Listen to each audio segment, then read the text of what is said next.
जब वीवीपैट आया था तो वीवीपैट का जो ग्लास है वो व्हाइट था, ये जो ग्लास है, और 2017 जून में इलेक्शन कमीशन ने वीवीपैट के सभी ग्लास को, व्हाइट जो ग्लास था पारदर्शी, उसे काले कांच से बदल दिया।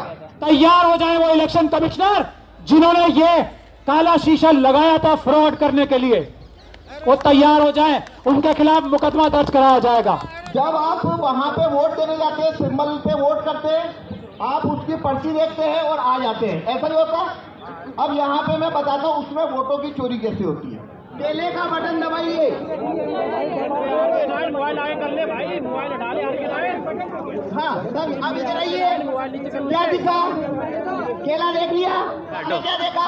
कुछ ना दिख रहा। केले को। अब हमें एक वोट चाहिए, आप भी दीजिए, केले को वोट दीजिए। तो इसमें से 2 वोट निकलना चाहिए बनाना, लेकिन यह देखिए दिखा के भी निकाल के दिखाओ। अरे मोबाइल से कराइए। अरे यार सर इधर दिखाइए।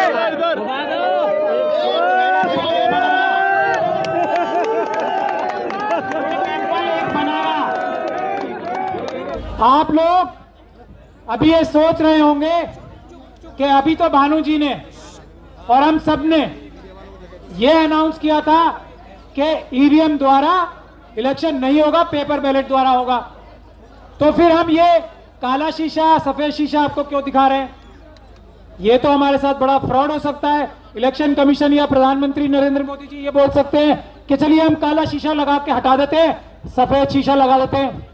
ऐसे धोखे में आने वाले हम नहीं हैं। ईवीएम हटाओ, देश बचाओ। सुन लीजिए ईवीएम हटाओ, देश बचाओ। ये ईवीएम हटाओ, देश बचाओ।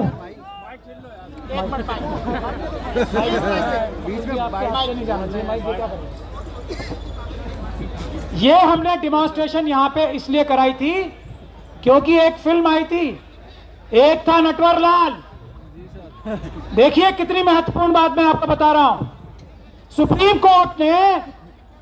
कोर्ट ने यह ऐलान किया था 2013 में सुब्रमण्यम स्वामी साहब की पिटीशन में कि ये जो ईवीएम में मशीन होती है, ईवीएम का जो वोट होता है वो वोट नहीं होता है, वोट सिर्फ वीवीपैट का होता है।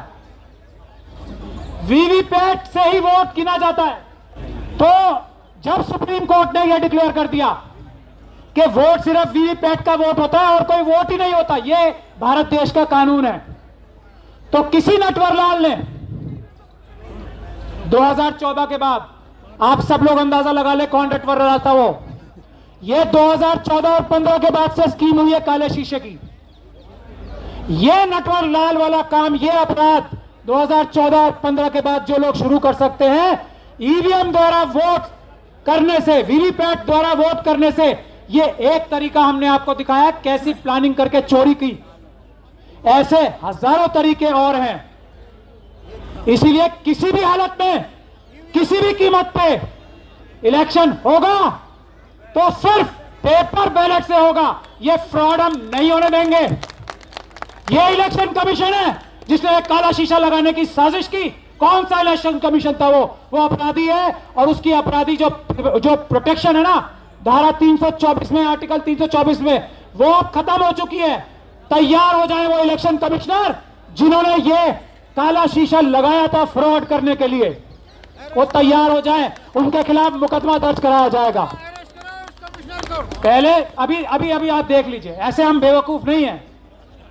एक हम बचपन से नारा लगाते आए हर इलेक्शन में, मोहर लगेगी किसी भी जगह, वो नाम नहीं लेना है, मोहर लगेगी कि जरा बटन दबाओ।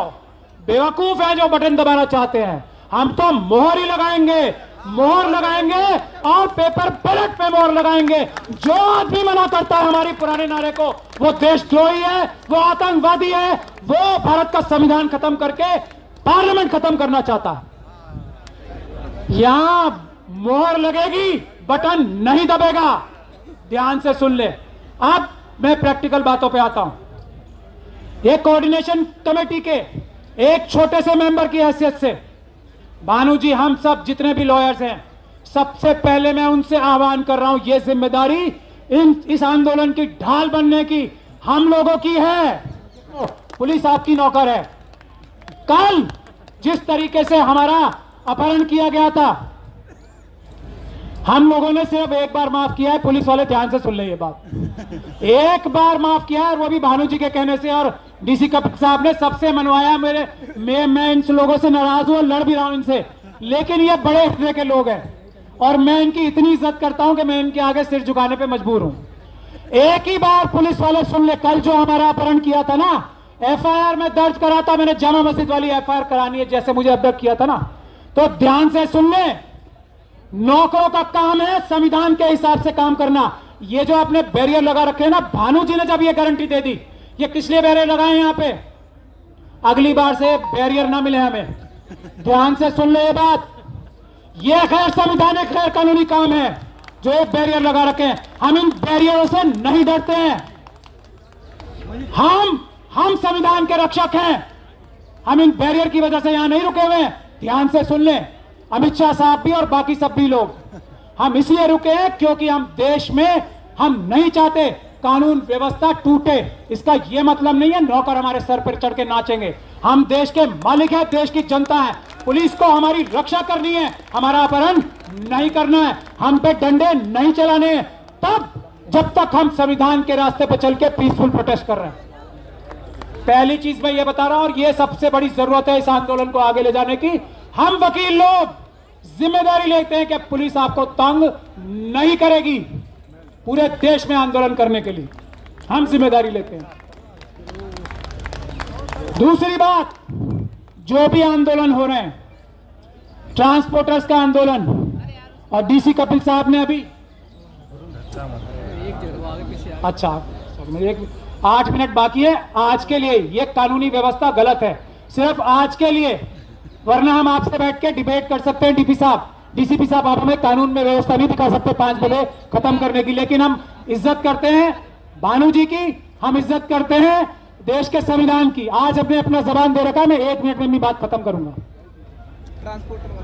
यह आंदोलन चलेगा, पेपर बैलेट के लिए चलेगा। दूसरी बात, एक 22 जनवरी की बात में कह के अपनी बात खत्म कर रहा हूं आधे मिनट में।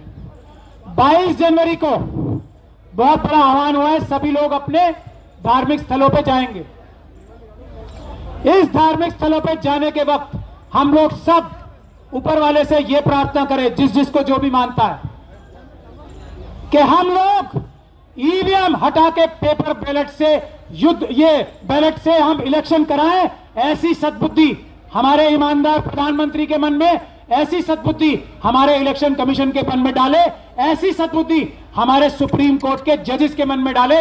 ये हम चाहते हैं कि हर एक व्यक्ति 22 जनवरी को ये अपने अपने आराध्य, अपने अपने रिस्पेक्टेड, जिसको भी वो ऊपर वाला मानता है, ये प्रार्थना भी करे। और जो लोग इस प्रार्थना को नहीं सुनते, उनको इस दुनिया में भी और आने वाली दुनिया में भी सजा दे ऊपर वाला, ऐसी हम गुजारिश और रिक्वेस्ट करते हैं। सब लोग ये प्रार्थना करें। बहुत बहुत धन्यवाद। कहने को बहुत कुछ है, बाद में कभी कहेंगे, अभी तो ये शुरुआत है, आगे और लड़ाई है। मैं भानु जी को ये देता हूं मंच, क्योंकि हमें 5 बजे खत्म करना है और अब 4-5 मिनट ही बचे।